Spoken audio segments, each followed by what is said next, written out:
ਵਾਹਿਗੁਰੂ ਜੀ ਕਾ ਖਾਲਸਾ ਵਾਹਿਗੁਰੂ ਜੀ ਕੀ ਫਤਿਹ। ਹੁਣ ਅਗਲੀ ਅਸ਼ਟਪਦੀ ਦਾ ਵਿਚਾਰ ਰੱਖਾਂਗਾ। ਸ਼ਲੋਕ ਸਰਬ ਕਲਾ ਭਰਪੂਰ ਬਿਰਥਾ ਜਾਣਨ ਹਾਰ ਜਾਕੇ ਸਿਮਰਨ ਉਧਰੀਏ ਨਾਨਕ ਤਿਸ ਬਲਿਹਾਰ। ਇਹਦੇ ਵਿੱਚ ਗੁਰੂ ਮਹਾਰਾਜ ਦੱਸ ਰਹੇ ਨੇ ਕਿ ਪ੍ਰਭੂ ਜੇ ਸਾਰੀਆਂ ਕਲਾਵਾਂ ਨਾਲ ਸਮਰੱਥ, ਆਪਾਂ ਨੂੰ ਕੁਝ ਬੋਲਣ ਦੀ ਵੀ ਲੋੜ ਨਹੀਂ ਹੈ। ਸਰਬ ਕਲਾ ਸਮਰੱਥ, ਬਿਰਥਾ ਜਾਣਨ ਹਾਰ। ਤੁਹਾਡੇ ਅੰਦਰ ਕੀ ਪ੍ਰੋਬਲਮ ਹੈਗੀ, ਤੁਹਾਡੇ ਅੰਦਰ ਕੀ ਦੁੱਖ ਹੈ, ਤਕਲੀਫ ਹੈ, ਤੁਸੀਂ ਕੀ ਚਾਹੁੰਦੇ ਹੋ, ਸਾਰੀ ਬਿਰਥਾਵਾਂ ਉਹ ਜਾਣਦਾ। ਲੇਕਿਨ ਮਨੁੱਖ ਫਿਰ ਵੀ ਬਾਰ ਬਾਰ ਜਿਹੜਾ ਨਾ ਬੋਲਦਾ ਹੈ। ਨਾਨਕ ਤਿਸ ਜਾ ਕੇ ਸਿਮਰਨ ਉਧਰੀਏ, ਜਿਹਦੇ ਸਿਮਰਨ ਕਰਨ ਨਾਲ ਮਨੁੱਖ ਦਾ ਉद्धार ਹੋ ਸਕਦਾ ਹੈ।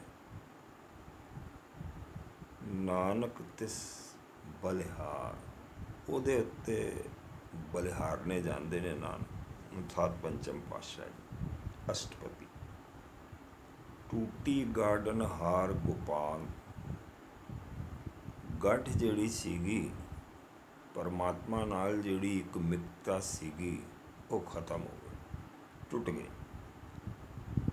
ਲੇਕਿਨ ਉਹ ਟੁੱਟੀ ਹੋਈ ਗੱਠ ਨੂੰ, ਗਠਾਨ ਨੂੰ, ਨਾਟ ਨੂੰ ਕੌਣ ਫਿਰ ਤੋਂ ਲਾ ਸਕਦਾ? ਉਹ ਗੋਪਾਲ ਹੈਗਾ।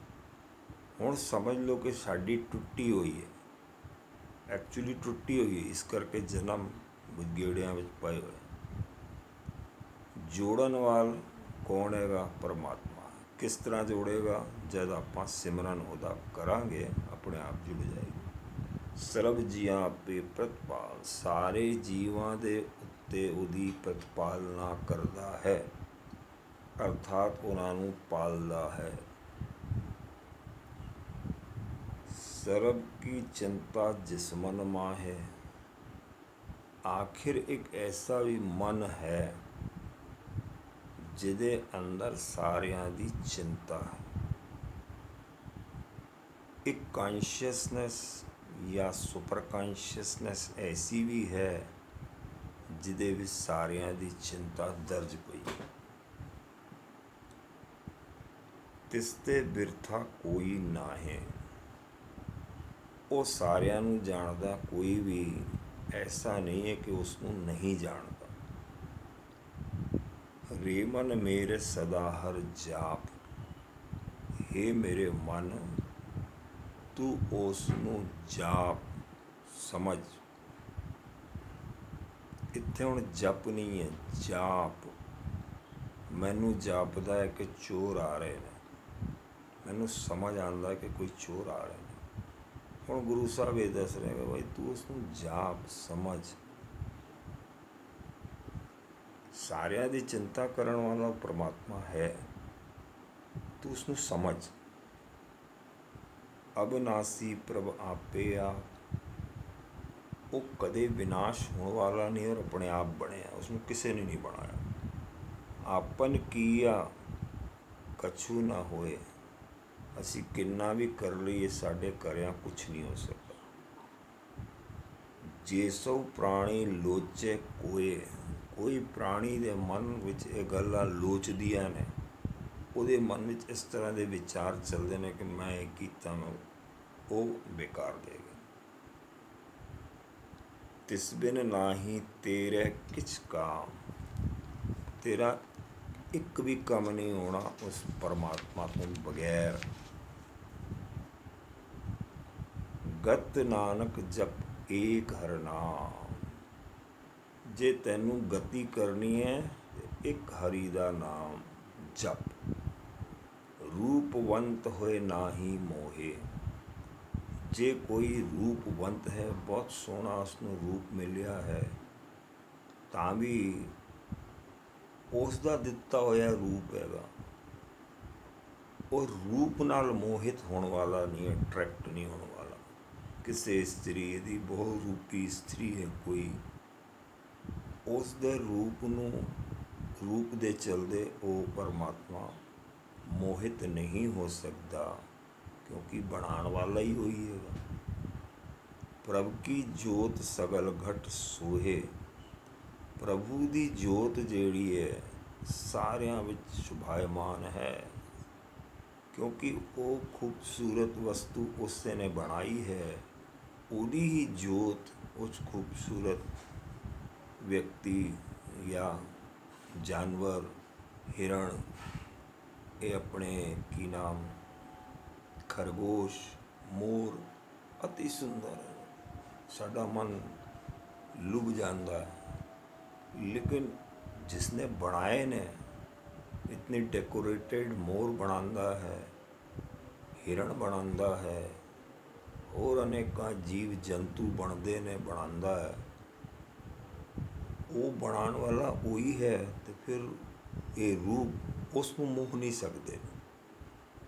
ਧਨਵੰਤਾ ਹੋਏ ਕਿਆ ਕੋ ਗਰਬ ਹੈ, ਜੇ ਕੋਈ ਧਨਵੰਤ ਹੋ ਗਿਆ ਹੈ, ਕਰੋੜਾਂ ਰੁਪਏ ਆ ਗਏ ਨੇ, ਉਸ ਦੇ ਨਾਲ ਵੀ ਉਸ ਪਰਮਾਤਮਾ ਨੂੰ ਕੋਈ ਫਰਕ ਨਹੀਂ ਪੈਂਦਾ, ਕਿਉਂਕਿ ਸਾਰਾ ਤਾਂ ਦਿੱਤਾ ਹੋਇਆ ਉਸ ਦਾ ਹੈ। ਜਾ ਸਭ ਕਿਸ ਤਿਸ ਕਾ ਦੀਆ ਦਰਬ ਹੈ, जितना भी द्रव्य पदार्थ है, चीज़ा हैं, वो सारी तो उससे परमात्मा ने दिती है। अत सूरा जे को कहावे, जे कोई अपने आप ਨੂੰ ਸੂਰਮਾ ਕਹਿਲਾਂਦਾ ਹੈ, ਪ੍ਰਭ ਕੀ ਕਲਾ ਬਿਨਾ ਕਹਿ ਧਾਵੇ, ਪ੍ਰਭੂ ਦੀ ਕਲਾ ਤੋਂ ਬਗੈਰ ਕੁਛ ਵੀ ਨਹੀਂ ਉਹ ਉੱਚੇ ਚੜ ਸਕਦਾ। ਜੇ ਕੋ ਹੋਏ ਬਹੇ ਦਾਤਾਰ, ਜੇ ਕੋਈ ਵਿਅਕਤੀ ਸੋਚ ਲੈ ਕਿ ਮੈਂ ਇਤਨਾ ਵੱਡਾ ਡੋਨਰ ਹਾਂ, ਦੇਣ ਵਾਲਾ ਹਾਂ, ਤਾਂ ਵੀ ਇਹ ਸਮਝਣਾ ਭਾਈ ਉਸੇ ਨੇ ਦਿੱਤਾ ਹੈ ਤੈਨੂੰ। ਪ੍ਰਭ ਕੀ ਕਲਾ ਬਿਨਾ ਕਹਿ ਧਾਵੇ, ਜੇ ਕੋ ਹੋਏ ਬਹੇ ਦਾਤਾਰ, ਤਿਸ ਦੇਨਨ ਹਾਰ ਜਾਣੇਗਾ ਵਾਰ। ਜੇ ਇੱਕ ਵਿਅਕਤੀ ਇਤਨਾ ਦੇ ਸਕਦਾ ਤਾਂ ਉਹ ਕਿਤਨਾ ਦੇ ਰਿਹਾ, ਤੇ ਅਰਬਾਂ ਵਿਅਕਤੀਆਂ ਨੂੰ ਔਰ ਜੀਵਾਂ ਨੂੰ ਦੇ ਰਿਹਾ। ਜਿਸ ਗੁਰ ਪ੍ਰਸਾਦ ਟੂਟੇ ਹੋ ਰੋਗ, ਗੁਰੂ ਦੀ ਕਿਰਪਾ ਨਾਲ ਜਿਸ ਦਾ ਹਉਮੈ ਰੋਗ ਟੁੱਟ ਗਿਆ। ਹਉਮੈ ਵੀ ਇੱਕ ਜਿਹੜਾ ਹੈ ਰੋਗ ਹੈਗਾ। ਜੇ ਹਉਮੈ ਰੋਗ ਟੁੱਟ ਗਿਆ, ਨਾਨਕ ਸੋਧਨ ਸਦਾ ਅਰੋਗ, ਫਿਰ ਐਸਾ ਜਨ ਜਿਹੜਾ ਹੈ ਸਦਾ ਅਰੋਗ ਹੋ ਜਾਂਦਾ ਹੈ। ਸਦਾ ਅਰੋਗ ਦਾ ਮਤਲਬ ਇਹ ਮਨੁੱਖੇ ਜੀਵਨ ਵਿੱਚ ਹੀ ਨਹੀਂ ਅਰੋਗਤਾ ਰਹੇਗੀ ਉਹਦੀ, ਹੁਣ ਉਹਦਾ ਜੀਵਨ ਹੀ ਖਤਮ ਹੋ ਜਾਏਗਾ ਔਰ ਉਹ ਜਿਹੜਾ ਹੈ ਅਰੋਗ ਹੋ ਜਾਏਗਾ। ਉਸਨੇ ਹੁਣ ਕਦੀ ਵੀ ਉਹ ਜੰਤੂ ਨਹੀਂ ਬਣਨਾ ਹੈ ਕਿਸੇ ਕਿਸਮ ਦਾ, ਔਰ ਫਿਰ ਜਨਮ ਦੇ ਗੇੜੇ ਤੋਂ ਖਤਮ ਹੋ ਜਾਣਾ। ਜਿਉ ਮੰਦਰ ਕੋ ਥਾਮੇ ਥਮਨ, ਜਿਸ ਤਰ੍ਹਾਂ ਬਿਲਡਿੰਗਾਂ ਬਣਦੀਆਂ ਨੇ ਅਤੇ ਪਿੱਲਰ ਜਿਹੜੇ ਨੇ ਉਹਦੇ ਵਿੱਚ ਬਣਾਏ ਜਾਂਦੇ ਨੇ, ਅਤੇ ਜਿੰਨਾ ਉੱਚੀ ਬਿਲਡਿੰਗ ਲਿਜਾਣੀ ਹੋ ਉਤਨੀ ਹੇਠਾਂ ਤੱਕ ਜਿਹੜੀ ਇਹ ਨੀਂਹ ਪੱਟਣੀ ਪੈਂਦੀ ਹੈ। ਔਰ ਇਹਦੀ ਆਪਾਂ ਨੂੰ 100 ਮੰਜ਼ਿਲਾ ਬਣਾਉਣਾ ਹੈ, ਹੇਠਾਂ ਜਿਹੜਾ ਨਾ 5 ਮੰਜ਼ਿਲਾ ਹੇਠਾਂ ਜਿਹੜਾ ਨਾ ਉਹਦੇ ਪਿੱਲਰ ਡੈਪਥ ਉਹਦੀ ਰੱਖਣੀ ਪੈਂਦੀ, ਔਰ ਸਟਰੋਂਗ ਪਿੱਲਰਿੰਗ ਕਰਨੀ ਪੈਂਦੀ, ਔਰ ਬਣਾਉਣੀ ਪੈਂਦੀ ਹੈ। ਭਾਈ ਗੁਰੂ ਸਾਹਿਬ ਫਰਮਾਉਂਦੇ ਨੇ ਕਿ ਜਿਸ ਤਰ੍ਹਾਂ ਕਿਸੇ ਬਿਲਡਿੰਗ ਨੂੰ ਇਹ ਜਿਹੜੇ ਪਿੱਲਰ ਹਨ ਉਹ ਸੰਭਾਲ ਕੇ ਪਕੜੇ ਰਹਿੰਦੇ ਨੇ,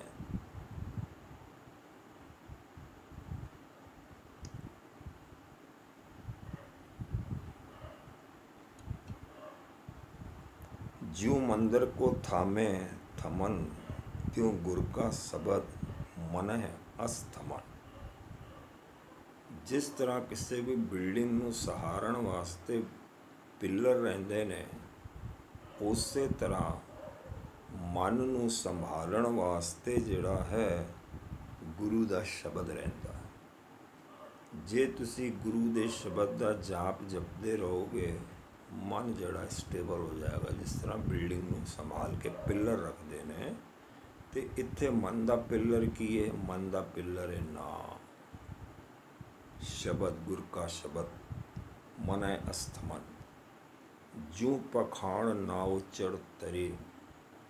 ਜਿਸ ਤਰ੍ਹਾਂ ਪੱਥਰ ਨੂੰ ਨਾਵ ਦੇ ਅੰਦਰ ਆਪਾਂ ਰੱਖ ਦਈਏ, ਉਹ ਨਾਉ ਵਿੱਚ ਜਿੱਥੇ ਨਾਉ ਜਾਂਦੀ ਚਲਦੇ ਚਲਦੇ ਜਿਹੜਾ ਨਾ ਉਹ ਇਸ ਕਿਨਾਰੇ ਤੋਂ ਉਸ ਕਿਨਾਰੇ ਤੱਕ ਪਹੁੰਚ ਜਾਣਾ। ਪ੍ਰਾਣੀ ਗੁਰ ਚਰਨ ਲਗਤ ਨਿਸਤਰੇ। ਪ੍ਰਾਣੀ ਉਸੇ ਤਰ੍ਹਾਂ ਗੁਰੂ ਦੇ ਚਰਨ ਨੂੰ ਲੱਗ ਕੇ ਉਸ ਦਾ ਨਿਸਤਾਰਾ ਤਰ ਜਾਂਦਾ ਹੈ। ਇਹ ਹੁਣ ਗੱਲਾਂ ਮਹਾਰਾਜ ਜਿਹੜੇ ਐਗਜ਼ਾਮਪਲ ਦੇਣੇ ਨੇ ਵੀ ਪੱਥਰ ਜਿਹੜਾ ਨਾਉ ਵਿੱਚ ਰੱਖ ਦੇ ਤੋਂ ਇਹ ਸਭ ਐਨਾਲੋਜੀਕਲ ਹੈਗੇ ਨੇ ਸਮਝਾਉਣ ਵਾਸਤੇ। ਇਹ ਜਿਹੜੀ ਇਹ ਲੋਕਲ ਲੈਂਗੁਏਜ ਹੈ। ਲੋਕਲ ਮਤਲਬ ਜਿਹੜੀ ਅਸੀਂ ਤੁਸੀਂ ਸਮਾਜ ਵਿੱਚ ਗੱਲਾਂ ਚੱਲਦੀਆਂ ਨੇ ਇਹ ਲੋਕਲ ਲੈਂਗੁਏਜ ਕਹਿਲਾਉਂਦੀ ਹੈਗੀ। ਇਹ ਲੋਕਲ ਲੈਂਗੁਏਜ ਇਸ ਕਰਕੇ ਐਨਾਲੋਜੀ ਦਿੰਦੇ ਨੇ ਭਾਈ ਕਿ ਤੂੰ ਇਸ ਤਰ੍ਹਾਂ ਸਮਝ ਅੰਦਰ ਜਿਹੜਾ ਹੈ ਅੰਦਰ ਤੇ ਬਹੁਤ ਕੁਝ ਹੋ ਰਿਹਾ ਲੇਕਿਨ ਸ਼ਬਦਾਂ ਵਿੱਚ ਅੰਦਰ ਜਿਹੜਾ ਵਰਤਾਰਾ ਹੋ ਰਿਹਾ ਹੈ ਉਸ ਨੂੰ ਇਸ ਤਰ੍ਹਾਂ ਸਾਨੂੰ ਸਮਝਾਉਣ ਵਿੱਚ ਇਹ ਗੱਲਾਂ ਦੱਸੀਆਂ ਜਾ ਰਹੀਆਂ ਨੇ। ਇਹ ਲੈਂਗੁਏਜ ਯੂਜ਼ ਕੀਤੀ ਜਾ ਰਹੀ ਹੈ। ਜਿਉ ਅੰਧਕਾਰ ਦੀਪਕ ਪ੍ਰਗਾਸ। ਫਿਰ ਦੂਜਾ ਐਗਜ਼ਾਮਪਲ ਦੇ ਰਹੇ ਨੇ। ਇਹਦੀ ਪੂਰਾ ਅੰਧਕਾਰ ਹੈਗਾ, ਹਨੇਰ ਮਨੇਰ ਕਮਰਾ ਹੈਗਾ, ਛੋਟਾ ਜਿਹਾ ਇੱਕ ਕੈਂਡਲ ਜਲਾ ਦੇਵਾਂਗੇ ਤੇ ਕਮਰੇ ਵਿੱਚ ਪ੍ਰਕਾਸ਼ ਆ ਜਾਏਗਾ। ਗੁਰ ਦਰਸ਼ਨ ਦੇਖ ਮਨ ਹੋਏ ਵਿਗਾਸ। ਹੁਣ ਜਦੀ ਗੁਰੂ ਦਾ ਆਪਾਂ ਦਰਸ਼ਨ ਦੇਖ ਲਈਏ ਮਨ ਵਿੱਚ ਜਿਹੜਾ ਨਾ ਡਿਵੈਲਪਮੈਂਟ ਹੋ ਜਾਂਦੀ, ਵਿਕਾਸ ਹੋ ਜਾਂਦਾ, ਉਹ ਫੁੱਲਣਾ ਸ਼ੁਰੂ ਹੋ ਜਾਂਦਾ। ਅਰਥਾਤ ਸੋਝੀ ਬੂਝੀ ਜਿਹੜੀ ਹੈ ਉਹ ਲੌਜੀਕਲ ਜਿਹੜਾ ਹੈ ਲੌਜੀਕਲ ਸੋਝੀ ਬੂਝੀ ਸਟਾਰਟ ਹੋ ਜਾਂਦੀ ਹੈ। ਜਿਉ ਮਹਾ ਉਦਿਆਨ ਮਹਿ ਮਾਰਗ ਪਾਵੇ। ਜਿਸ ਤਰ੍ਹਾਂ ਬੜਾ ਘਣਾ ਜੰਗਲ ਹੈ, ਬੜਾ ਹੀ ਡਾਰਕ ਇੱਕਦਮ, ਉਹਦੇ ਵਿੱਚ ਮਾਰਗ ਕਿਸ ਤਰ੍ਹਾਂ ਰਾਤ ਦਾ ਵੇਲਾ ਹੈ, ਫਿਰ ਉਸਦੇ ਵਿੱਚ ਮਾਰਗ ਕਿਸ ਤਰ੍ਹਾਂ ਬੰਦਾ ਪਾਏਗਾ। ਤੇ ਭਾਈ ਗੁਰੂ ਦਾ ਜਿਹੜਾ ਸ਼ਬਦ ਹੈ ਉਹ ਫਿਰ ਤੁਹਾਨੂੰ ਪਾਰ ਲੰਘਾਏਗਾ। ਜਿਉ ਮਹਾ ਉਦਿਆਨ ਮੈਂ ਮਾਰਗ ਪਾਵੇ, ਤਿਉ ਸਾਧੂ ਸੰਗ ਮਿਲ ਜੋਤ ਪ੍ਰਗਟਾਵੇ। ਸਾਧੂ ਦੇ ਸੰਗ ਕਰ ਲੈ, ਚਲੇ ਜਾ, ਫਿਰ ਜਿਹੜਾ ਹੈ ਤੈਨੂੰ ਸਾਧੂ ਜਿਹੜੀ ਗੱਲ ਸੁਜੈਸਟ ਕਰੇਗਾ ਉਸ ਹਿਸਾਬ ਨਾਲ ਕਰੀ ਹੈ। ਹੁਣ ਇਹ ਜਿਹੜੀ ਐਨਾਲੋਜੀ ਗੁਰੂ ਸਾਹਿਬ ਨੇ ਦਿੱਤੀ ਹੈ ਇਹ ਕੋਈ ਸੱਚੀ ਮੁੱਚੀ ਵਿੱਚ ਜੰਗਲਾਂ ਵਿੱਚ ਨਹੀਂ ਜਾਣਾ ਆਪਾਂ, ਇਹ ਸਮਝਾਉਣ ਵਾਸਤੇ ਦਿੱਤਾ। ਭਾਈ ਤੇਰੇ ਅੰਦਰ ਜਿਹੜਾ ਹਨੇਰਾ ਹੈਗਾ, ਮਨ ਦੇ ਅੰਦਰ ਵੀ ਬਹੁਤ ਹਨੇਰਾ ਹੈਗਾ। ਮਨ ਦੇ ਹਨੇਰਾ ਇਸ ਤਰ੍ਹਾਂ ਹੈ ਜਿਸ ਤਰ੍ਹਾਂ ਬਾਹਰ ਜੰਗਲ ਵਿੱਚ ਮਾਰਗ ਕਿਸ ਤਰ੍ਹਾਂ ਪਾਉਣਾ। ਹੁਣ ਆਪਾਂ ਜਿਹੜਾ ਨਵਾਂ ਸਿਖਾੜੀ ਰਹਿੰਦਾ ਹੈ ਕਿ ਸੋਚਦਾ ਬਈ ਮੈਂ ਧਿਆਨ ਕਰਨਾ ਸਿੱਖ ਲਵਾਂ, ਅਤੇ ਉਹਦੇ ਮਨ ਵਿੱਚ ਜਿਹੜਾ ਨਾ ਹਨੇਰਾ ਰਹਿੰਦਾ ਹੈ ਉਸ ਨੂੰ ਫਿਰ ਬਈ ਕਿਸ ਤਰ੍ਹਾਂ ਤੂੰ ਕਰੇਂਗਾ। ਸਾਧੂ ਦਾ ਸੰਗ ਕਰ, ਸਾਧੂ ਨਾਲ ਤੂੰ ਮੇਲ ਜੋਲ ਕਰ, ਸਾਧੂ ਤੈਨੂੰ ਦੱਸ ਦੇਗਾ ਇਸ ਤਰ੍ਹਾਂ ਕਰਨਾ ਹੈ, ਫਿਰ ਤੂੰ ਉਸ ਤਰ੍ਹਾਂ ਕਰੀ ਜਾ। ਇਸ ਦਾ ਇਹ ਮਤਲਬ ਹੈ। ਇਹ ਹਨੇਰੇ ਵਿੱਚ ਜਾਣ ਵਾਸਤੇ ਇਹ ਵਾਲਾ ਸਾਧੂ ਕੋਈ ਕੰਮ ਨਹੀਂ ਹੈਗਾ। ਇਹ ਹਨੇਰੇ ਜੰਗਲਾਂ ਵਿੱਚ ਜਾਣ ਵਾਸਤੇ ਟਾਰਚ ਇਨਫ ਹੈ ਜਾਂ ਲਾਈਟਿੰਗ, ਫਿਜ਼ੀਕਲ ਲਾਈਟਿੰਗ ਇਨਫ ਹੈ। ਲੇਕਿਨ ਅੰਦਰ ਵਾਲਾ ਜਿਹੜਾ ਜੰਗਲ ਹੈ, ਅੰਦਰ ਜਿਹੜਾ ਗੁੱਪ ਹਨੇਰਾ ਛਾਇਆ ਹੋਇਆ ਸਾਡੇ ਅੰਦਰ ਵਿੱਚ, ਉਹਨੂੰ ਕਿਸ ਤਰ੍ਹਾਂ ਕ੍ਰੋਸ ਕਰਨਾ ਹੈ, ਉਹਦੇ ਵਾਸਤੇ ਜਿਹੜਾ ਸਾਧੂ ਕੋਲ ਜਾਣਾ।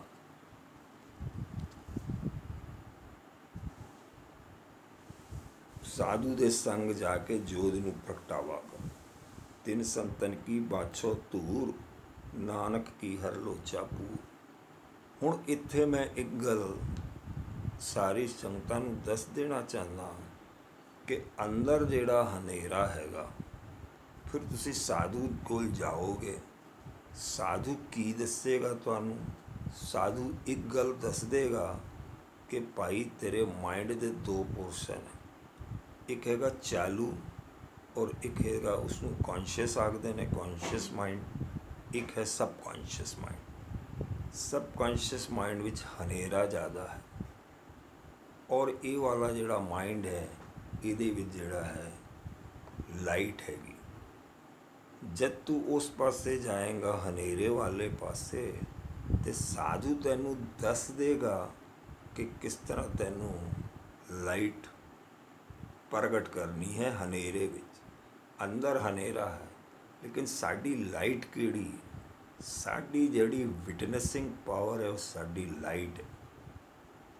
ਯਦि ਆਪਾਂ ਹਰ ਚੀਜ਼ ਨੂੰ ਵਿਟਨੈਸ ਕਰੇ ਜਾਵਾਂਗੇ, ਸਮਝੋ ਅਸੀਂ ਛੋਟੀ ਜਿਹੀ ਟਾਰਚ ਜਲਾ ਲਈ ਹੈ, ਔਰ ਉਹ ਟਾਰਚ ਜਲਾ ਕੇ ਅੰਦਰ ਜਿਹੜਾ ਅਸੀਂ ਹਨੇਰੇ ਦੇ ਹੌਲੀ ਹੌਲੀ ਸਮਝ ਆਉਣੀ ਸ਼ੁਰੂ ਹੋ ਜਾਏਗੀ। ਜਿਸ ਤਰ੍ਹਾਂ ਸਮਝ ਵੱਧਦੀ ਜਾਏਗੀ, ਉਹ ਟਾਰਚ ਦੀ ਲਾਈਟ ਵੀ ਵੱਧਦੀ ਜਾਏਗੀ। ਇਸ ਕਰਕੇ ਸਾਰੀ ਯਾਤਰਾ ਜਿਹੜੀ ਸਪਿਰਿਚੁਅਲ ਹੈ, ਉਹ ਤੁਹਾਡੇ ਅੰਦਰ ਇੱਕ ਲਾਈਟ ਜਿਹੜੀ ਨਾ ਪਰਮਾਤਮਾ ਨੇ ਉਹ ਵੀ ਜਲਾਈ ਹੋਈ ਹੈ, ਦਿੱਤੀ ਹੋਈ ਹੈ, ਤੁਹਾਨੂੰ ਸਮਝ ਨਹੀਂ ਹੈ। ਹਰ ਚੀਜ਼ ਨੂੰ ਵਿਟਨੈਸ ਜਿਸ ਤਰ੍ਹਾਂ ਕਰੋਗੇ, ਟਾਰਚ ਜਿਹੜੀ ਉਹਦਾ ਬਲਬ ਔਨ ਹੋ ਜਾਏਗਾ, ਔਰ ਤੁਹਾਨੂੰ ਸੋਝੀ ਬੂਝੀ ਸਮਝ ਬੂਝ ਸਭ ਆਉਣੀ ਸ਼ੁਰੂ ਹੋ ਜਾਏਗੀ। ਮਨ ਮੂਰਖ ਕਾਹੇ ਬਿਲ ਲਾਈਏ, ਪੁਰਬ ਲਿਖੇ ਕਾ ਲਹਿਣਾ ਪਾਈਏ। हे ਮੂਰਖ ਮਨਾ, ਤੂੰ ਕਾਏ ਬਿਲ ਬਿਲ ਬਿਲ ਬਲ ਬਲ ਬਲ ਬਕ ਬਕ ਬਕ ਬਕ ਕਰਦਾ। ਮਨ ਦੇ ਅੰਦਰ ਅਨੇਕਾਂ ਵਿਚਾਰ ਚੱਲਦੇ ਰਹਿੰਦੇ। ਇਹ ਜਿਹੜੀ ਮਨ ਦੀ ਬਕਵਾਸ ਹੈ ਜਾਂ ਫਾਲਤੂ ਦੇ ਵਿਚਾਰ ਆ ਰਹੇ ਜਾ ਰਹੇ, ਯੂਜ਼ਲੈਸ, ਇਹ ਵਿਚਾਰ ਹੋਰ ਹਨੇਰਾ ਡਿਵੈਲਪ ਕਰ ਦਿੰਦੇ ਨੇ। ਇਹ ਵਿਚਾਰ ਸੰਸ਼ੈ ਪੈਦਾ ਕਰਦੇ ਨੇ। ਇਹ ਵਿਚਾਰ ਹੋਰ ਕਈ ਕਿਸਮ ਦਾ ਜਿਹੜਾ ਹੈ ਨਾ, ਉਹ ਚੀਜ਼ਾਂ ਨੈਗੇਟਿਵ ਪੈਦਾ ਕਰ ਦਿੰਦੇ ਨੇ। ਇਸ ਕਰਕੇ ਆਪਾਂ ਨੂੰ ਇਹਨਾਂ ਤੋਂ ਬਚਣਾ ਚਾਹੀਦਾ ਹੈ। ਪੁਰਬ ਲਿਖੇ ਕਾ ਲਿਖਿਆ ਪਾਈਏ। ਕੁਝ ਚੀਜ਼ਾਂ ਪਹਿਲੇ ਲਿਖੀਆਂ ਹੋਈਆਂ ਨੇ, ਉਸ ਨੂੰ ਆਪਾਂ ਨੂੰ ਓਵਰਕਮ ਕਰਨਾ ਪੈਂਦਾ ਹੈ। ਦੁੱਖ ਸੁੱਖ ਪ੍ਰਭ ਦੇਵਨਹਾਰ। ਜੋ ਵੀ ਤੁਹਾਨੂੰ ਦਿੱਤਾ ਹੈ, ਉਹ ਦੇਵਨਹਾਰ ਨੇ ਦੇ ਦਿੱਤਾ ਹੈ। ਉਹਦੇ ਵਿੱਚ ਸੁੱਖ ਵੀ ਹੈ, ਉਹਦੇ ਵਿੱਚ ਦੁੱਖ ਵੀ ਹੈ। ਇੱਕ ਵਾਰੀ ਕੀ ਹੋਇਆ, ਇੱਕ ਸੰਤ ਮਹਾਤਮਾ ਜਿਹੜੇ ਆਪਣੇ 2 ਚੇਲਿਆਂ ਨੂੰ ਲੈ ਕੇ ਨੌਕਾ ਵਿੱਚ ਬਹਿ ਗਏ, ਨਾਵ ਵਿੱਚ। ਉਸ ਵੇਲੇ ਨਾਵਾਂ ਜਿਹੜੀਆਂ ਨਾ ਉਹ ਚੱਪੂ ਨਾਲ ਚੱਲਦੀਆਂ ਸਨ, ਅਤੇ ਸੰਤ ਜੀ ਨੇ ਕੀ ਕੀਤਾ, ਇਸ ਤਰ੍ਹਾਂ ਚੱਪੂ ਜਿਹੜਾ ਨਾ ਇੱਕ ਹੱਥ ਨਾਲ ਚਲਾਉਣਾ ਸ਼ੁਰੂ ਕਰ ਦਿੱਤਾ, ਅਤੇ ਨਾਵ ਜਿਹੜੀ ਇਸ ਤਰ੍ਹਾਂ ਗੋਲ ਜਿਹੜੀ ਘੁੰਮਣੀ ਸ਼ੁਰੂ ਹੋ ਗਈ। ਹੁਣ ਚੇਲਿਆਂ ਨੇ ਸਮਝਿਆ ਕਿ ਭਾਈ ਸੰਤ ਜੀ ਦਾ ਕੁਝ ਦੂਜਾ ਹੱਥ ਦੁਖਦਾ ਹੋਏਗਾ, ਅਤੇ ਉਹਨਾਂ ਨੇ ਪੁੱਛਿਆ, ਸੰਤ ਜੀ ਇਸ ਤਰ੍ਹਾਂ ਤੇ ਨਾਵ ਘੰਟਾ ਹੋ ਗਿਆ, ਆਪਾਂ ਇੱਕੋ ਜਗ੍ਹਾ 'ਤੇ ਸਾਰੀ ਰਾਤ ਨਿਕਲ ਜਾਏਗੀ, ਆਪਾਂ ਤਾਂ ਅੱਗੇ ਵੱਧ ਹੀ ਨਹੀਂ ਪਾਵਾਂਗੇ। ਬੋਲੇ ਇਹ ਸਿਰਫ ਜਿਹੜਾ ਹੈ ਨਾ ਮੈਂ ਦੱਸ ਰਿਹਾ ਸੀ, ਇਹ ਵੇਖੋ। ਉਹਨਾਂ ਨੇ ਕੀ ਕੀਤਾ, ਦੂਜੇ ਹੱਥ ਵਿੱਚ ਦੂਜਾ ਚੱਪੂ ਫੜਿਆ, ਔਰ ਜਿਹੜੀ ਨਾਵ ਜਿਹੜੀ ਚੱਲਣੀ ਤੇਜ਼ੀ ਨਾਲ 1 ਘੰਟੇ ਵਿੱਚ ਜਿਹੜਾ ਨਾ ਉਹ 5-6 ਕਿਲੋਮੀਟਰ ਅੱਗੇ ਤੁਰ ਗਏ। ਫਿਰ ਉਹ ਲੋਕ ਘੁੰਮ ਫਿਰ ਕੇ ਵਾਪਸ ਆ ਗਏ। ਅਤੇ ਸੰਤ ਜੀ ਨੇ ਜਦ ਉਹਨਾਂ ਨੇ ਬੱਚਿਆਂ ਨੇ ਪੁੱਛਿਆ, ਉਹਨਾਂ ਦੇ ਚੇਲਿਆਂ ਨੇ, ਇਹ ਕੀ ਕੌਤਕ ਕਰ ਰਹੇ ਸੀ ਮਹਾਰਾਜ? ਬੋਲਾ ਸੁੱਖ ਔਰ ਦੁੱਖ ਇਹ ਜ਼ਿੰਦਗੀ ਦੇ 2 ਚੱਪੂ ਹੈਗੇ।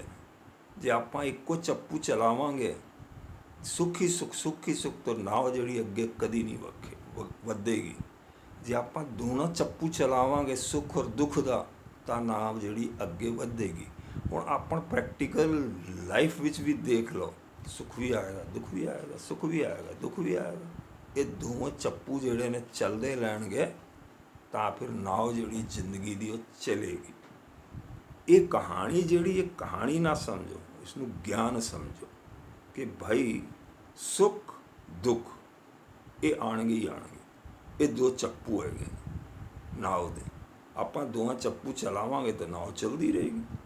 ਜੇ ਆਪਾਂ ਸੋਚਾਂਗੇ ਦੁੱਖ ਹੀ ਦੁੱਖ ਆ ਰਿਹਾ, ਘਬਰਾਉਣ ਦੀ ਕੋਈ ਲੋੜ ਨਹੀਂ, ਆਏਗਾ ਸੁੱਖ ਵੀ।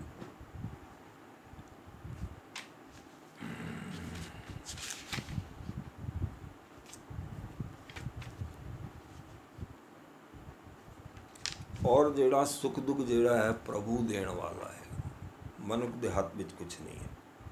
ਅਵਰ ਤਿਆਗ ਤੂੰ ਤਿਸੈ ਚਿਤਾਰ। ਤੂੰ ਹੋਰ ਚੀਜ਼ਾਂ ਤਿਆਗ ਦੇ, ਆਪਣਾ ਜਿਹੜਾ ਆਪਾ ਹੈ ਉਹ ਤਿਆਗ ਦੇ, ਔਰ ਉਸ ਪ੍ਰਭੂ ਨੂੰ ਚਿਤਾਰ, ਚੇਤੇ ਕਰ, ਯਾਦ ਕਰ। ਜੋ ਕੁਛ ਕਰੇ ਸੋਈ ਸੁਖ ਮਾਨ। ਜੋ ਪ੍ਰਭੂ ਕਰ ਰਿਹਾ ਉਸ ਨੂੰ ਸੁਖ ਮਾਨ। ਉਹ ਸੁਖ ਹੈਗਾ, ਉਸ ਨੂੰ ਮਾਨ। ਭੂਲਾ ਕਾਹੇ ਫਿਰਹਿ ਅਜਾਨ। ਇਹ ਵਿਅਕਤੀ ਤੂੰ ਭੁੱਲਾ ਜਾ ਨਾ ਫਿਰ, ਭੁੱਲ ਨਾ ਕਰ। ਇਹ ਸੁੱਖ ਔਰ ਦੁੱਖ ਦੋ ਚੱਪੂ ਹੈਗੇ ਨੇ, ਆਣਗੇ ਹੀ ਆਣਗੇ। ਤੇਰੀ ਲਾਈਫ ਵਧੇਗੀ ਤਾਂ। ਕੌਣ ਬਸਤਾਈ ਤੇਰੇ ਸੰਗ। ਇੱਕ ਗੱਲ ਦੱਸ ਭਾਈ, ਕਿਹੜੀ ਵਸਤੂ ਐਸੀ ਜਿਹੜੇ ਤੂੰ ਸੰਗ ਲੈ ਕੇ ਆਇਆ। ਤੂੰ ਨੰਗਾ ਆਇਆ, ਨੰਗਾ ਹੀ ਜਾਏਗਾ। ਤੇਰੇ ਨਾਲ ਕੋਈ ਵਸਤੂ ਤੂੰ ਲੈ ਕੇ ਨਹੀਂ ਆਇਆ, ਤੂੰ ਕੋਈ ਲੈ ਕੇ ਨਹੀਂ ਜਾਏਗਾ। ਇਹ ਸਭ ਜਿਹੜੀ ਹੈ ਮਾਇਆ ਦੇ ਖੇਡ ਹਨ। ਇਸ ਦੇ ਵਿੱਚ ਕੀ ਚੀਜ਼ ਤੇਰੇ ਨਾਲ ਜਾਏਗੀ? ਉਹ ਸਿਰਫ ਨਾਮ ਹੈ ਜਿਹੜਾ ਨਾਲ ਜਾਏਗਾ। ਲਪਟ ਰਹੇ ਹੋ ਰਸ ਲੋਭੀ ਪਤੰਗ। ਤੂੰ ਐਵੇਂ ਲਪਟਾਇਆ ਹੋਇਆ ਲੋਭੀ। ਜਿਸ ਤਰ੍ਹਾਂ ਪਤੰਗਾ ਲੋਭ ਕਰਦਾ ਹੈ, ਤੁਰੰਤ ਲਾਈਟ ਦੇ ਲਾਗੇ ਜਾਂਦਾ ਹੈ, ਫਿਰ ਜਿਹੜਾ ਉਹਦਾ ਪਰੇਸ਼ਾਨੀ ਸ਼ੁਰੂ ਹੋ ਜਾਂਦੀ। ਇੱਕ ਪਤੰਗਾ ਮੱਖੀ ਉਹ ਗੁੜ ਦੇ ਨੇੜੇ ਜਾਂਦੀ ਔਰ ਉੱਥੇ ਹੀ ਜਿਹੜੀ ਹੈ ਲਪਟ ਜਾਂਦੀ। ਉਹਦੇ ਪੰਖ ਜਿਹੜੇ ਉੱਥੇ ਹੀ ਜਿਹੜੀ ਹੈ ਨਾ ਫਿਰ ਅਰੈਸਟ ਹੋ ਜਾਂਦੀ, ਫਿਰ ਅੱਗੇ ਨਹੀਂ ਵੱਧ ਸਕਦੀ, ਨਾ ਵੱਧਦੀ ਹੈ। ਇਸ ਪ੍ਰਕਾਰ ਕਈ ਅਨੇਕਾਂ ਜਿਹੜੀ ਹੈ ਨਾ ਉਹ ਐਗਜ਼ਾਮਪਲ ਹੈਗੀਆਂ ਨੇ। ਲੇਕਿਨ ਉਹ ਐਗਜ਼ਾਮਪਲਾਂ 'ਤੇ ਜ਼ੋਰ ਨਹੀਂ ਦੇਣਾ। ਆਪਾਂ ਨੂੰ ਜ਼ੋਰ ਇਹ ਦੇਣਾ ਕਿ ਅਸੀਂ ਤਾਂ ਨਹੀਂ ਕੁਝ ਇਸ ਤਰ੍ਹਾਂ ਦਾ ਕਰ ਰਹੇ ਤਾਂ ਕਿ ਗੁਰੂ ਸਾਹਿਬ ਸਾਨੂੰ ਐਗਜ਼ਾਮਪਲ ਦੇ ਕੇ ਸਮਝਾ ਰਹੇ ਨੇ। ਪਰ ਅੰਦਰੂਨੀ ਕਹਾਣੀ ਇਹ ਹੈਗੀ ਕਿ ਆਪਾਂ ਵੀ ਫਸੇ ਹੋਏ ਹਾਂ, ਲੋਭੀ ਹਾਂ ਐਕਚੁਅਲੀ ਉਸ ਪਤੰਗੇ ਵਾਂਗਰ ਹੀ। ਇਸ ਕਰਕੇ ਲੋਭ ਨੂੰ ਦੂਰ ਰੱਖਣਾ ਹੈ ਔਰ ਰਾਮ ਦਾ ਨਾਮ ਜਪਣਾ ਹੈ। ਰਾਮ ਨਾਮ ਜਪ ਹਿਰਦੇ ਮਾਹੇ। ਹਿਰਦੇ ਵਿੱਚ ਰਾਮ ਦਾ ਨਾਮ ਜਪ। ਨਾਨਕ ਪਤ ਸੇਤੀ ਘਰ ਜਾਹੇ। ਫਿਰ ਤੂੰ ਜਿਹੜਾ ਹੈ ਨਾ ਆਪਣੀ ਇੱਜ਼ਤ ਨਾਲ ਆਪਣੇ ਘਰ ਵਿੱਚ ਜਾ ਸਕੇਗਾ। ਜਿਸ ਵਖਰ ਕੋ ਲੈਣ ਤੂੰ ਆਇਆ, ਜਿਸ ਚੀਜ਼ ਨੂੰ ਤੂੰ ਲੈਣ ਵਾਸਤੇ ਇਸ ਜਗ ਵਿੱਚ ਆਇਆ ਹੈ, ਰਾਮ ਨਾਮ ਸੰਤਨ ਘਰ ਪਾਇਆ। ਉਹ ਰਾਮ ਦਾ ਨਾਮ ਲੈਣ ਵਾਸਤੇ ਤੂੰ ਆਇਆ ਹੈ। ਤੂੰ ਭੁੱਲ ਗਿਆ ਹੈ, ਦਰਅਸਲ ਵਿੱਚ ਭੁੱਲੀ ਪੈ ਗਿਆ। ਇਹ ਜਿਹੜਾ ਮਾਇਆ ਦਾ ਖੇਡ ਹੈ ਉਹ ਜਾਣ ਕੇ ਤੁਹਾਨੂੰ ਭੁੱਲੀ ਪਵਾ ਦਿੰਦਾ ਹੈ ਪਰਮਾਤਮਾ। ਜਦ ਮਾਤਾ ਦੇ ਗਰਭ ਵਿੱਚ ਰਹਿੰਦਾ ਸਿਸਟੇਮੈਟਿਕ ਨਾਮ ਜਪਦਾ ਹੈ, ਜਿਸ ਤਰ੍ਹਾਂ ਹੀ ਉਹ ਬਾਹਰ ਆ ਜਾਂਦਾ ਹੈ ਬੱਚਾ, ਉਸੇ ਤਰ੍ਹਾਂ ਹੀ ਜਿਹੜਾ ਉਸਨੂੰ ਡਿਸਕਨੈਕਟ ਕਰ ਦਿੰਦੀ। ਇਹ ਕੁਦਰਤ ਦਾ ਖੇਡ ਬਣਿਆ ਹੋਇਆ। ਇਹ ਰਾਮ ਦੇ ਨਾਮ ਦੀ ਵਸਤੂ ਲੈਣ ਵਾਸਤੇ ਦਰਅਸਲ ਵਿੱਚ ਤੂੰ ਆਇਆ ਹੈ, ਲੇਕਿਨ ਤੇਰੀ ਜਿਹੜੀ ਹੈ ਕੌੜ ਕੱਟੀ ਗਈ ਹੈ। ਜੋ ਵਿਅਕਤੀ ਉਸ ਕਾਰਡ ਨੂੰ ਜੋੜ ਲਏਗਾ ਉਹ ਸਕਸੈਸਫੁਲ ਹੋ ਜਾਏਗਾ। ਜੋ ਗੁਰੂ ਦੀ ਗੱਲ ਨੂੰ ਮੰਨ ਲਏਗਾ, ਸੁਖਮਨੀ ਸਾਹਿਬ ਪੜ੍ਹ ਕੇ ਉਹਦੇ ਅਰਥਾਂ ਔਰ ਭਾਵਅਰਥਾਂ ਤੱਕ ਪਹੁੰਚ ਜਾਏਗਾ, ਫਿਰ ਉਹ ਹੌਲੀ ਹੌਲੀ ਨਾਮ ਨਾਲ ਜੁੜ ਜਾਏਗਾ ਔਰ ਉਹਦਾ ਬੇੜਾ ਗੇੜਾ ਜਿਹੜਾ ਹੈ ਗੇੜਾ ਖਤਮ ਹੋ ਜਾਏਗਾ, ਬੇੜਾ ਪਾਰ ਹੋ ਜਾਏਗਾ। ਰਾਮ ਨਾਮ ਹਿਰਦੇ ਮਹਿ ਤੋਲ। ਹਿਰਦੇ ਵਿੱਚ ਰਾਮ ਦੇ ਨਾਮ ਨੂੰ ਤੁਲਨਾ ਕਰ, ਉਹਨੂੰ ਰੱਖ। ਲਾਦ ਖੇਪ ਸੰਤਾਂ ਸੰਗ ਚਾਰ। ਪੂਰੀ ਜਿਤਨੀ ਵੀ ਖੇਪ ਹੈ ਤੂੰ ਅਲੱਗ ਲਾ ਦੇ ਔਰ ਸੰਤਾਂ ਦੇ ਸੰਗ ਚੱਲ। ਇਸ ਦਾ ਇਹ ਮਤਲਬ ਨਹੀਂ ਹੈ ਕਿ ਭਾਈ ਤੂੰ ਜਾ ਕੇ ਗੁਰਦੁਆਰੇ ਵੜ ਕੇ ਬਹਿ ਜਾ ਔਰ ਉੱਥੇ ਜਦੋਂ ਵੀ ਸੇਵਾਦਾਰ ਹੈ ਉਹਨਾਂ ਦਾ ਸੰਗ ਕਰ। ਉਹ ਸੇਵਾਦਾਰ ਜਿਹੜਾ ਨਾ ਤਨਖਾਹ ਲੈਣ ਵਾਲਾ ਹੈਗਾ।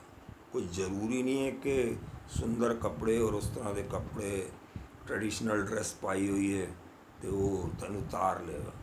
ਤੈਨੂੰ ਸਿਰਫ ਸੰਤ ਜਿਹੜਾ ਅਸਲੀ ਸੰਤ ਹੈ ਨਾ ਉਹ ਤਾਰੇਗਾ, ਜਾਂ ਤੈਨੂੰ ਗੁਰੂ ਤਾਰੇਗਾ। ਇਹ ਗੁਰੂ ਗ੍ਰੰਥ ਸਾਹਿਬ ਜੀ ਦੀ ਬਾਣੀ, ਇਹ ਬਾਣੀ ਤਾਰ ਦੇਗੀ। ਇਹ ਜਦੀ ਤੂੰ ਚੰਗੀ ਤਰ੍ਹਾਂ ਸਮਝ ਲਏਗਾ, ਸੁਣ ਲਏਗਾ, ਮਨ ਵਿੱਚ ਵਸਾ ਲਏਗਾ ਤਾਂ ਨਿਸਤਾਰਾ ਹੋ ਜਾਏਗਾ। ਅਵਰ ਤਿਆਗ ਵਿਖਿਆ ਜੰਜਾਲ। ਔਰ ਵਿਖਿਆ ਦੇ ਜਿਤਨੇ ਵੀ ਜੰਜਾਲ ਹਨ ਉਹਨਾਂ ਨੂੰ ਤਿਆਗ ਦੇ।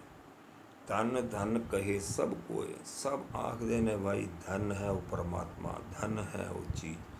ਮੁਖ ਉਜਲ ਹਰ ਦਰਗਾਹ ਸੋਏ। ਦਰਗਾਹ ਵਿੱਚ ਤੇਰਾ ਮੁਖ ਤਾਂ ਹੀ ਉਜਲਾ ਹੋਏਗਾ ਜਦ ਤੂੰ ਨਾਮ ਜਪੇਗਾ ਔਰ ਅੰਡਰਸਟੈਂਡਿੰਗ ਕਰੇਗਾ ਕਿ ਵੀ ਨਾਮ ਦੀ ਮਹੱਤਤਾ ਬਹੁਤ ਹੈ। ਇਹ ਵਪਾਰ ਵਿਰਲਾ ਵਪਾਰ ਹੈ। ਲੇਕਿਨ ਇਹ ਜਿਹੜਾ ਸਟ੍ਰਿਪ ਦਾ ਬਿਜ਼ਨਸ ਹੈਗਾ, ਵਪਾਰ ਹੈਗਾ, ਇਹ ਵਿਰਲੇ ਵਿਅਕਤੀ ਕਰਦੇ ਹਨ। ਸਭ ਨਹੀਂ ਕਰ ਸਕਦੇ, ਨਾ ਕਰਦੇ ਨੇ। ਸਭ ਜਿਹੜੇ ਨੇ ਉਹ ਗੁਰਦੁਆਰੇ ਆ ਰਹੇ ਨੇ, ਜਾ ਰਹੇ ਨੇ, ਸੇਵਾ ਕਰ ਰਹੇ ਨੇ, ਲੰਗਰ ਦੀ ਸੇਵਾ ਕਰ ਰਹੇ ਨੇ, ਸਭ ਕਰ ਰਹੇ ਨੇ। ਉਹ ਵੀ ਗੱਲ ਵਧੀਆ, ਐਸਾ ਨਹੀਂ ਕਿ ਉਹ ਅੱਗੇ ਨਹੀਂ ਜਾਣਗੇ, ਲੇਕਿਨ ਵਿਰਲੇ ਵਿਅਕਤੀ ਜਿਹੜੇ ਨੇ ਉਹ ਨਾਮ ਵਿੱਚ ਜੁੜ ਜਾਂਦੇ। ਅੱਜ ਜਾਂ ਕੱਲ੍ਹ ਸੇਵਾ, ਜੁੱਤੀਆਂ ਦੀ ਸੇਵਾ ਕਰਨ ਵਾਲੇ ਵੀ ਜੁੜ ਜਾਂਦੇ ਨੇ।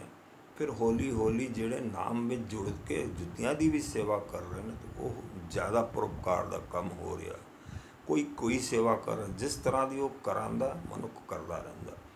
ਚਰਨ ਸਾਧ ਕੇ ਧੋਏ ਧੋਏ ਪੀਊ, ਜਿਹਦੇ ਮਨ ਵਿੱਚ ਨਾਮ ਹੈ, ਰਸਨਾ ਵਿੱਚ ਜਿਹਦੇ ਮਨ ਵਿੱਚ ਪ੍ਰਭੂ ਵਸਦਾ ਹੈ, ਉਹਦੇ ਚਰਨ ਜਿਹੜੇ ਨੇ ਧੋ ਧੋ ਕੇ ਪੀਣ ਦਾ ਜੀ ਕਰਦਾ ਹੈ। ਅਰਪ ਸਾਧ ਕੋ ਆਪਣਾ ਜੀਉ, ਮੈਂ ਜਿਹੜਾ ਸਾਧ ਦੇ ਉੱਤੇ ਜਿਹੜਾ ਆਪਣੇ ਜੀਵ ਨੂੰ ਉਹਦੇ ਉੱਤੇ ਅਰਪਣ ਕਰ ਦੇਣਾ ਚਾਹੁੰਦਾ ਹਾਂ। ਸਾਧ ਕੀ ਧੂਰ ਕਰੋ ਇਸ਼ਨਾਨ, ਸਾਧ ਦੀ ਜਿਹੜੀ ਧੂਰ ਹੈਗੀ ਉਹਦੀ ਚਰਨਾਂ ਦੀ, ਉਹਨੂੰ ਪਾਣੀ ਵਿੱਚ ਪਾ ਕੇ ਇਸ਼ਨਾਨ ਕਰਨਾ ਚਾਹੁੰਦਾ। ਸਾਧ ਦਾ ਇਤਨਾ ਮਤ, ਇਹ ਫਿਜ਼ੀਕਲ, ਇੱਥੇ ਫਿਜ਼ੀਕਲ ਧੂੜ ਨਹੀਂ ਹੈ ਕਿ ਸਾਧ ਦੀ ਫਿਜ਼ੀਕਲ ਧੂੜ ਲਈ ਔਰ ਆਪਣਾ ਜਿਹੜਾ ਪਾਣੀ ਵਿੱਚ ਪਾਇਆ ਰੋਜ਼ ਨਹਾ ਰਿਹਾ, ਇਸ ਤਰ੍ਹਾਂ ਦਾ ਨਹੀਂ ਹੈਗਾ। ਇਹਦਾ ਭਾਵਾਰਥ ਹੋਰ ਹੈ। ਇਹ ਜਿਹੜੀ ਲੈਂਗੁਏਜ ਹੈ, ਮੈਂ ਪਹਿਲੇ ਦੱਸਿਆ, ਇਹ ਲੋਕਲ ਸਾਨੂੰ ਸਮਝਾਉਣ ਅੰਦਰ ਦੀ ਗੱਲ ਹੈਗੀ ਸਾਰੀ, ਕਿ ਬਈ ਸਾਧ ਦੀ ਜਿਹੜੀ ਗੱਲਾਂ ਹਨ ਉਹ ਮੈਂ ਮਨ ਵਿੱਚ ਵਸਾਵਾਂ। ਅਨੇਕ ਬਿਘਨ ਤੇ ਸਾਧੂ ਰਾਖੇ,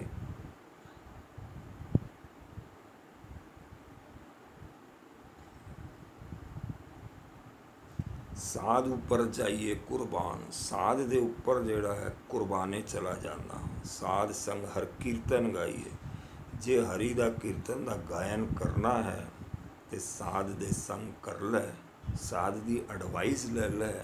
ਸਾਧ ਕੀ ਕਰਦਾ, ਕਾਪੀ ਕਰ ਲੈ, ਫਿਰ ਉਹ ਚੀਜ਼ ਆਪਣੇ ਵਿੱਚ ਵੀ ਕਰ। ਸਾਧ ਸੰਗ ਹਰ ਕੀਰਤਨ ਅਨੇਕ ਬਿਘਨ ਤੇ ਸਾਧੂ ਰਾਖੇ, ਫਿਰ ਜਦ ਤੂੰ ਨਾਮ ਜਪਣ ਲਏਗਾ ਤਾਂ ਫਿਰ ਅਨੇਕਾਂ ਬਿਘਨ ਤੋਂ ਤੂੰ ਬਚ ਜਾਏਗਾ। ਹਰ ਗੁਣ ਗਾਇਆ ਅੰਮ੍ਰਿਤ ਰਸ ਚਾਖੇ, ਹਰੀ ਦੇ ਗੁਣਾਂ ਦਾ ਗਾਇਨ ਕਰ ਤੇ ਅੰਮ੍ਰਿਤ ਰਸ ਜਿਹੜਾ ਹੈ ਉਹ ਤੈਨੂੰ ਆਉਣ ਲੱਗੇਗਾ, ਤੇਰੇ ਜੀਵਾ ਦੇ ਹੇਠ ਆਏਗਾ। ਓਟ ਗਈ ਸੰਤਾਂ ਦਰ ਪਾਇਆ, ਫਿਰ ਤੈਨੂੰ ਓਟ ਮਿਲ ਜਾਏਗੀ ਸੰਤਾਂ ਦੇ ਦਰ ਵਿੱਚ ਜਾਣ ਨਾਲ, ਜਿਹੜਾ ਉਹਨਾਂ ਦੇ ਦਰਵਾਜ਼ੇ ਜਾਂ ਗੁਰਦੁਆਰੇ ਜਾਣ ਨਾਲ। ਆਪਾਂ ਕੀਰਤਨ, ਪੂਜਾ ਪਾਠ ਸੁਣਿਆ ਕੀਤਾ। ਮੇਰਾ ਕਹਿਣ ਦਾ ਮਤਲਬ ਹੈ ਹਰ ਚੀਜ਼ ਪਵਿੱਤਰ, ਲੇਕਿਨ ਆਪਣਾ ਸਮਝਣ ਦਾ ਨਜ਼ਰੀਆ ਠੀਕ ਹੋਣਾ ਚਾਹੀਦਾ, ਚੰਗਾ ਹੋਣਾ ਚਾਹੀਦਾ, ਬੈਲੈਂਸਡ ਹੋਣਾ ਚਾਹੀਦਾ। ਉਹਦੇ ਵਿੱਚ ਖੋਟ, ਮਿਲਾਵਟ ਜਾਂ ਦਿਖਾਵਾ ਨਹੀਂ ਹੋਣਾ ਚਾਹੀਦਾ। ਫਿਰ ਜਿਹੜਾ ਹੈ ਉਸ ਹਿਸਾਬ ਨਾਲ ਆਪਾਂ ਜਦ ਸੋਚਾਂਗੇ, ਸਮਝਾਂਗੇ, ਕਰਾਂਗੇ, ਤਾਂ ਚਾਹੇ ਆਪਾਂ ਗੁਰਦੁਆਰੇ ਜਾਈਏ ਜਾਂ ਕਿਤੇ ਵੀ ਜਾਈਏ ਇਸ ਤਰ੍ਹਾਂ ਦੇ, ਅਤੇ ਉੱਥੇ ਫਿਰ ਫਾਇਦਾ ਹੀ ਫਾਇਦਾ। ਹਰ ਗੁਣ ਗਾਇਆ ਅੰਮ੍ਰਿਤ ਰਸ ਚਾਖੇ, ਹਰੀ ਦੇ ਗੁਣਾਂ ਦਾ ਗਾਣ ਕਰਨ ਨਾਲ ਅੰਮ੍ਰਿਤ ਰਸ ਦੀ ਪ੍ਰਾਪਤੀ ਹੋ ਜਾਂਦੀ। ਓਟ ਗਈ ਸੰਤਾਂ ਦਰ ਆਇਆ, ਸੰਤਾਂ ਦੇ ਦਰ ਵਿੱਚ ਜਾ ਕੇ ਵੀ ਆਪਾਂ ਨੂੰ ਜਿਹੜੀ ਉਹਨਾਂ ਦੀ ਓਟ, ਆਸਰਾ ਮਿਲ ਜਾਂਦਾ ਹੈ ਪਰਮਾਤਮਾ ਦੇ ਨਾਂ ਦਾ। ਸਰਬ ਸੁਖ ਨਾਨਕ ਤੇ ਪਾਇਆ, ਫਿਰ ਸਾਰੇ ਸੁੱਖਾਂ ਦੀ ਪ੍ਰਾਪਤੀ ਜਿਹੜੀ ਹੈ ਨਾਨਕ ਜੀ ਕਹਿੰਦੇ ਨੇ ਕਿ ਪ੍ਰਾਪਤ ਹੋ ਜਾਂਦੇ ਨੇ। ਮਿਰਤਕ ਕੋ ਜੀਵਾਲਨਹਾਰ, ਮਰ ਗਿਆ ਜਿਹੜਾ ਵਿਅਕਤੀ ਹੈ ਉਸ ਨੂੰ ਜੀਵਾਲ ਦਿੰਦਾ। ਇੱਥੇ ਮਰ ਗਿਆ ਦਾ ਮਤਲਬ ਇਹ ਨਹੀਂ ਹੈ ਕਿ ਜਿਹਦੀ ਡੈਡ ਬਾਡੀ ਹੈ, ਡੈਡ ਵਾਲੀ ਨਹੀਂ ਵਾਲਾ ਜਿਹੜਾ ਨਾ ਜੀਵਿਤ ਨਹੀਂ ਹੈ। ਮਰ ਗਿਆ ਮਤਲਬ ਅੰਦਰੋਂ ਜਿਹੜਾ ਮਰਿਆ ਹੋਇਆ, ਜਿਹੜਾ ਵਿੱਚ ਨਾਮ ਨਹੀਂ ਜਪਦਾ, ਉਹ ਮਰਿਆ ਹੋਇਆ ਪੱਥਰ, ਮਰਿਆ ਹੋਇਆ ਜਾਂ ਕੁਝ ਵੀ ਆਪਾਂ ਕਹਿ ਸਕਦੇ ਨੇ। ਉਹਨਾਂ ਨੂੰ ਜਿਹੜੇ ਮਰੇ ਹੋਏ ਨੂੰ, ਉਹਨਾਂ ਨੂੰ ਉਸ ਟਾਈਪ ਵਾਲਿਆਂ ਨੂੰ ਜੀਵਿਤ ਕਰ ਦਿੰਦਾ ਹੈ, ਜਿਹਦੀ ਆਤਮਾਵਾਂ ਮਰ ਗਈਆਂ। ਮਤਲਬ ਜਿਹੜੇ ਰੱਬ ਦਾ ਨਾਮ ਨਹੀਂ ਲੈਂਦੇ, ਕਿਰਪਨ ਹੈ, ਕਠੋਰ ਹੈ। ਲੇਕਿਨ ਇਹ ਲੈਂਗੁਏਜ ਮੈਂ ਦੱਸਿਆ ਨਾ, ਇਹ ਲੈਂਗੁਏਜ ਦਾ ਫਰਕ ਕਰਕੇ ਆਪਾਂ ਕਈ ਗੱਲਾਂ ਸਮਝਦੇ ਨਹੀਂ ਕਿ ਕਿਹੜੇ ਭਾਵ ਨਾਲ ਅੰਦਰੂਨੀ ਗੱਲਾਂ ਹੋਰ ਹਨ, ਬਾਹਰਲੀ ਗੱਲਾਂ ਹੋਰ ਹੈ। ਲੇਕਿਨ ਮਿਰਤਕ ਕੋ ਜੀਵਾਲਨਹਾਰ, ਜਿਹੜਾ ਮਤਲਬ ਅੰਦਰ ਜਿਹਦੀ ਜ਼ਮੀਰ ਮਰ ਗਈ ਹੈ, ਉਸ ਨੂੰ ਜੀਵਿਤ ਕਰਨ ਵਾਲਾ ਪਰਮਾਤਮਾ ਦਾ ਨਾਮ ਹੈਗਾ। ਭੁੱਖੇ ਕੋ ਦੇਵਤ ਆਧਾਰ, ਜਿਹੜੇ ਭੁੱਖੇ ਬੰਦੇ ਨੇ ਉਹਨਾਂ ਨੂੰ ਵੀ ਆਧਾਰ ਮਿਲ ਜਾਂਦਾ ਹੈ। ਹੁਣ ਇੱਥੇ ਇੱਕ ਭੁੱਖਾ ਜਿਹੜਾ ਸਰੀਰ ਤੋਂ ਭੁੱਖਾ ਹੈ, ਇੱਕ ਭੁੱਖਾ ਉਹ ਹੈ ਜਿਹੜਾ ਆਤਮਾ ਤੋਂ ਭੁੱਖਾ ਹੈ। ਇੱਥੇ ਜਿਹੜਾ ਦੱਸਿਆ ਜਾ ਰਿਹਾ ਆਤਮਾ ਤੋਂ ਜਿਹੜਾ ਭੁੱਖਾ ਹੈ, ਲੇਕਿਨ ਸਰੀਰ ਵਾਲੇ ਭੁੱਖੇ ਨੂੰ ਵੀ ਆਧਾਰ ਮਿਲ ਜਾਣਾ ਹੈ। ਲੇਕਿਨ ਇੱਥੇ ਜਿਹੜੀ ਨੇ ਗੱਲ ਅੰਦਰ ਦੀ ਚੱਲ ਰਹੀ ਹੈ। ਸਰਬ ਨਿਧਾਨ ਜਾ ਕੀ ਦ੍ਰਿਸ਼ਟੀ ਮਾਹੇ, ਜਿਤਨੇ ਵੀ ਨਿਧਾਨ ਹੈਗੇ ਨੇ ਪਰਮਾਤਮਾ ਦੇ ਨਿਯਮ ਕਾਨੂੰਨ ਹੈਗੇ ਨੇ, ਉਹ ਉਹਦੀ ਦ੍ਰਿਸ਼ਟੀ ਵਿੱਚ ਸਭ ਕੁਝ ਹੈ। ਪੁਰਖ ਲਿਖੇ ਕਾ ਲਹਿਣਾ ਪਾਹੇ, ਪੁਰਬ ਲਿਖੇ ਕਾ ਲਹਿਣਾ ਪਾਹੇ। ਪੁਰਬਲੇ ਜਿਹੜੀ ਗੱਲਾਂ ਸਾਡੇ ਵਾਸਤੇ ਲਿਖੀਆਂ ਨੇ, ਜੇ ਕਿਸੇ ਕਾਲ ਵਿੱਚ ਇਸ ਸਰੀਰ ਤੋਂ ਆਉਣ ਤੋਂ ਪਹਿਲਾਂ ਮਨੁੱਖ ਨੇ ਕੁਝ ਗਲਤੀਆਂ ਕੀਤੀਆਂ ਨੇ ਤਾਂ ਉਹਦੀ ਵੀ ਸਜ਼ਾ ਆਪਾਂ ਨੂੰ ਇਸ ਜਨਮ ਵਿੱਚ ਭੁਗਤਣੀ ਪੈਣਗੀਆਂ।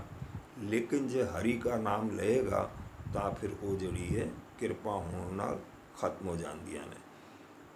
ਸਭ ਕੁਛ ਤਿਸਕਾ ਉਹ ਕਰਨ, ਸਾਰੀ ਚੀਜ਼ਾਂ ਉਸਦੀ ਨੇ, ਜੀਵ ਉਸਦਾ, ਪਿੰਡ ਉਸਦਾ ਹੈ, ਸਵਾਸ ਉਸਦੀ ਹੈ, ਸਭ ਚੀਜ਼ ਉਸਦੀ, ਉਹ ਕਰਨੇ ਹਾਰ ਹੈਗਾ। ਤਿਸ ਬਿਨ ਦੂਸਰ ਹੁਆ ਨਾ ਹੋ, ਉਸ ਤੋਂ ਬਗੈਰ ਕੋਈ ਦੂਸਰਾ ਨਹੀਂ, ਕੋਈ ਦੂਸਰਾ ਹੈ ਹੀ ਨਹੀਂ, ਸਿਰਫ ਇੱਕ ਪਰਮਾਤਮਾ ਹੈ। ਜਪ ਜਨ ਸਦਾ ਸਦਾ ਦਿਨ ਰਹਿਣੀ, ਹੈ ਜਨ ਸਦਾ ਸਦਾ ਦਿਨ ਔਰ ਰਾਤ ਉਸਨੂੰ ਜਪ। ਸਭ ਤੇ ਊਚ ਨਿਰਮਲ ਇਹ ਕਰਨੀ, ਸਭ ਤੋਂ ਉੱਚੀ ਔਰ ਨਿਰਮਲ ਇਹੀ ਕਰਨੀ ਹੈ ਪ੍ਰਭੂ ਦਾ ਨਾਮ ਜਪਣ ਦੀ। ਕਰ ਕਿਰਪਾ ਜਿਸ ਕੋ ਨਾਮ ਦੀਆ, ਜਿਹਦੇ ਉੱਤੇ ਕਿਰਪਾ ਕਰ ਦਿੱਤੀ ਉਸਨੂੰ ਨਾਮ ਪ੍ਰਾਪਤ ਹੋ ਗਿਆ। ਨਾਨਕ ਸੋ ਜਨ ਨਿਰਮਲ ਥੀਆ, ਫਿਰ ਉਹ ਜਿਹੜਾ ਜਨ ਹੈ ਉਹ ਨਿਰਮਲ ਹੋ ਜਾਂਦਾ ਹੈ। ਜਾ ਕੇ ਮਨ ਗੁਰ ਕੀ ਪ੍ਰਤੀਤ, ਜਿਹਦੇ ਮਨ ਵਿੱਚ ਟੈਕਨੀਕ ਦੀ ਪ੍ਰਤੀਤ ਹੈ। ਟੈਕਨੀਕ ਮਤਲਬ ਮੈਂ ਉਹੀ ਦੱਸਿਆ, ਗੁਰ ਮਤਲਬ ਟੈਕਨੀਕ, ਤਰੀਕਾ। ਵਾਹਿਗੁਰੂ ਸਿਮਰਨ ਦਾ ਇੱਕ ਤਰੀਕਾ ਹੈ।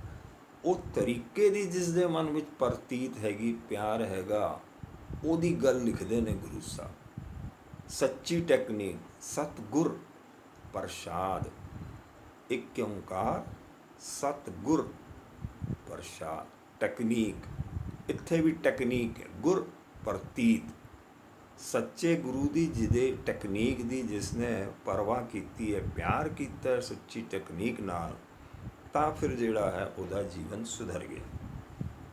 ਤਿਸ ਦਿਨ ਆਵੇ ਹਰ ਪ੍ਰਭ ਚੀਤ, ਫਿਰ ਉਸ ਨੂੰ ਹਰੀ ਪ੍ਰਭੂ ਜਿਹੜਾ ਹੈ ਬਾਰ-ਬਾਰ ਆਉਂਦਾ ਰਹਿੰਦਾ ਹੈਗਾ। ਜਾ ਕੇ ਹਿਰਦੇ ਏਕੋ ਹੋਏ, ਜਿਸ ਦੇ ਹਿਰਦੇ ਵਿੱਚ ਇੱਕ ਪਰਮਾਤਮਾ ਹੈ। ਸੱਚ ਕਰਨੀ ਸੱਚ ਤਾਕੀ ਰਹਿਤ, ਉਹ ਫਿਰ ਸੱਚ ਹੀ ਕਰਦਾ ਰਹਿੰਦਾ ਹੈ, ਉਹਦੀ ਰਹਿਤ ਬਹਿਤ ਵਿੱਚ ਵੀ ਸੱਚ ਰਹਿੰਦਾ। ਸੱਚ ਹਿਰਦੈ ਸਤ ਮੁਖ ਕਹਤ, ਹਿਰਦੇ ਵਿੱਚ ਵੀ ਸੱਚ ਰਹਿੰਦਾ ਹੈ ਔਰ ਮੁਖ ਤੋਂ ਵੀ ਸੱਚ ਨਿਕਲਦਾ ਹੈ। ਸਾਚੀ ਦ੍ਰਿਸ਼ ਸਾਚਾ ਆਕਾਰ, ਸਾਰੀ ਸ੍ਰਿਸ਼ਟੀ ਜਿਹੜੀ ਹੈ ਉਹ ਸੱਚਾ ਆਕਾਰ ਦਿਖਦਾ ਹੈ। ਸੱਚ ਵਰਤੇ ਸਾਚਾ ਪਾਸਾ, ਔਰ ਸੱਚ ਦਾ ਵਰਤਾਰਾ ਚੱਲ ਰਿਹਾ ਹੈ, ਉਹ ਪਸਾਰਾ ਵੀ ਸਾਚ ਦਾ ਹੀ ਹੈਗਾ। ਪਾਰ ਬ੍ਰਹਮ ਜਿਨ ਸੱਚ ਕਰ ਜਾਤਾ, ਜਿਸਨੇ ਪਾਰ ਬ੍ਰਹਮ ਨੂੰ ਸੱਚ ਕਰਕੇ ਜਾਣ ਲਿਆ ਹੈ। ਨਾਨਕ ਸੋਜਨ ਸੱਚ ਸਮਾਤਾ, ਉਹ ਫਿਰ ਸੱਚ ਵਿੱਚ ਸਮਾ ਜਾਂਦਾ ਹੈ। ਵਾਹਿਗੁਰੂ ਜੀ ਕਾ ਖਾਲਸਾ, ਵਾਹਿਗੁਰੂ ਜੀ ਕੀ ਫਤਿਹ।